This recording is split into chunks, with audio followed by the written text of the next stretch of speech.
Friends, Vaishnavi చనిపోయి నెల రోజులు పూర్తవుతుంది. అయినప్పటికీ కూడా ఈ దుర్మార్గుడు హరిబాబు విషయంలో అసలు ఏ విషయం కూడా తేలలేదు. అంటే విషయం తేలకపోవడం అంటే అసలు వీడికి ఎలాంటి శిక్ష పడుతుంది? మరణ శిక్ష, ఉరి శిక్ష, జీవిత కాలం ఖైదు శిక్ష, ఏం శిక్ష తెలియటం లేదు. కానీ మనందరం కోరుకునేది ఏంటంటే వీడిని ఇప్పటికిప్పుడు చంపేయాలి, టైం కూడా తీసుకోకూడదు అనేసి మనం కోరుకుంటున్నాం. ఎందుకంటే వైష్ణవి చనిపోవడం అనేది మామూలు విషయం కాదు. ఎంత దారుణంగా కిరాతకంగా చంపాడో మనందరికీ తెలిసిన విషయం.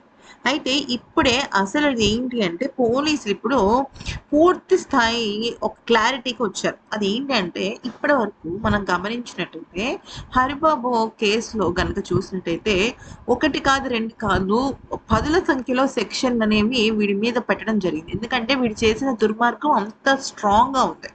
సో ఏదో చిన్న చిన్న కేసులు, చంపేశాడు, ఆవేశపూరితంగా జరిగింది, ఇవన్నీ వీడు ఆడిన డ్రామాలు మాత్రమే.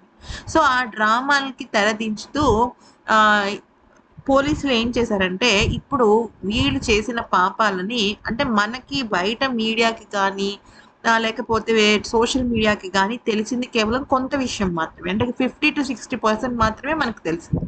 ఇంకా ఈ దుర్మార్గుడు అలాగే వీళ్ళ తల్లి అన్నయ్యలు కలిసి చేసిన దారుణాలు చాలానే ఉన్నాయి. అవన్నీ కూడా పోలీసులు ఏకరవు పెట్టి ఇప్పుడు వీడికి ఎంత తొందరగా శిక్ష పడేలాగా చేయడానికి ప్రయత్నిస్తున్నారు. అయితే సుమారుగా ఒక నెల రోజుల లోపే వీడికి సంబంధించిన శిక్ష అనేది ఖచ్చితంగా పడుతుందని మనం అందరం ఆశిద్దాం. ఎందుకంటే వీడికి గనక ఉరి శిక్ష పడకపోతే ఇటువంటి హరిబాబులు వైష్ణవి లాంటి అమాయకుల్ని చంపడానికి రెడీ అయిపోతుంటారు. చంపడం కోసమే పుస్తకట్టాలేమో అని చెప్పేసి ఇంకా ప్రేమ నాటకాలు ఆడుతూ మెడలో తాళిబొట్టు పడేసి ఇష్టం వచ్చినట్టుగా అడ్డదిడ్డంగా చంపేస్తారు. సో దీన్ని దృష్టిలో పెట్టుకుని ఇప్పుడు పోలీసులు కానీ న్యాయస్థానం కానీ దానికి తగ్గట్టుగా శిక్ష వేయాలని మనం మనస్ఫూర్తిగా కోరుకుందాం.